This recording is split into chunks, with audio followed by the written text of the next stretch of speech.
ভাই, নিতিন ভাই। আরে তুই এত ছোট হয়ে গেলি কিভাবে? আমি একটা বাবার পানি খেয়ে ফেলেছিলাম, এর জন্য বাবা আমাকে ছোট বানিয়ে দিয়েছে। এই যুবক, তুমি আমার পানি খেয়ে ফেলেছো, আমি তোমাকে অভিশাপ দিলাম। চল এই বাবার কাছে।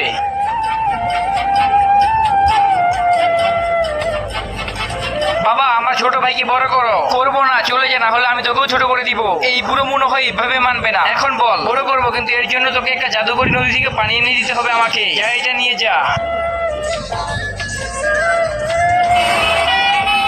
এই নদী থেকে পানি নিতে হলে আমাকে তোর কিছু একটা দিতে হবে। আরে আমি আমার ছোট ভাইকে বাঁচানোর জন্য সবকিছু করতে পারবো। করো যা করার তোমার। বাবা, এই নাও পানি, আর আমার ছোট ভাইকে জলদি জলদি বড় করে দাও। কিন্তু তার আগে তুমিও যদি তোমার মা বাবাকে ভালোবেসে থাকো, তাহলে এই ভিডিওতে একটা লাইক করে একটা সাবস্ক্রাইব করে দিও। তুমি যদি লাইক আর সাবস্ক্রাইব না করো, তাহলে আমি বুঝে নিব তুমি তোমার মা বাবাকে একটু ভালোবাসো না।